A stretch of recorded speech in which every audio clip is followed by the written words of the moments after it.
Good afternoon, ladies and gentlemen.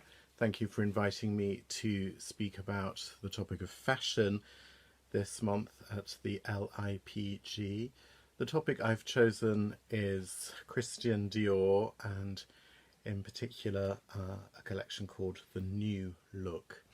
In this speech I will talk a little bit about the company, the man behind the company, and the impact that the New Look collection had on the world of fashion. Thank you.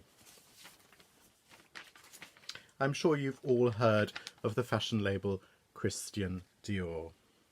It is one of the global leading brands in the area of fashion, but it also makes watches, perfume, makeup, leather goods, handbags. It is part of the parent company LVMH, Louis Vuitton Moët Hennessy. To give you some facts and figures about the company, it employs over 6,000 employees. It has over 200 boutiques worldwide. And the sales that were posted in 2020 were 18 million euros. It is a symbol of French luxury all over the world and is especially popular in the United States and in Japan, where the markets are very strong for this brand.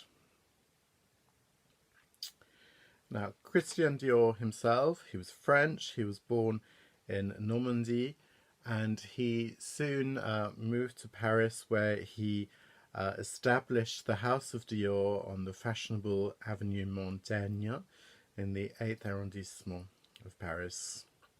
This is where the head office is to this day, and still some of the fine hand-worked sewing is done there in the house itself. His dream was to introduce women to discovering a world of joy and elegance and luxury. He wanted his collections to be elegant, structured, and feminine. A lot of his influence came from art and from colours and from flowers. And the collection I particularly want to talk about is called The New Look. Now, this collection was established in February in 1947, so shortly after World War II, and that is significant. As you may know, during the war and during during Nazi occupation in France and in Paris, clothing was rationed, fabric was rationed. And after the war, Dior's collection wanted to react against that and reintroduce women to use of fabric again. And so he introduced a design that made use of longer pleated skirts. He used percale.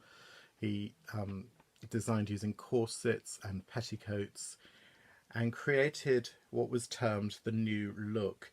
It was called the New Look by the editor-in-chief at the time from a magazine called Harper's Bazaar. He created a classic hourglass look that was very sculptured, very elegant. Part of that design was what was called the bar jacket, a very fitted jacket with a very tight nipped-in waistband.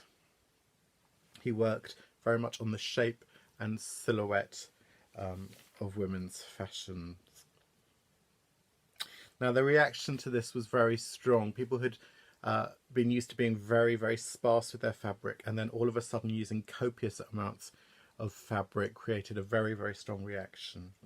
And when the models demonstrated these fashions in a photo shoot outside in Paris in a market, then a lot of market store holders found the use of fabric abhorrent and attacked the models for being too extravagant, too reckless with the use of fabric.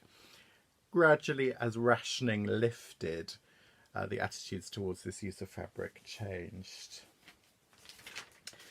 Some of his contemporaries were also designing at the time.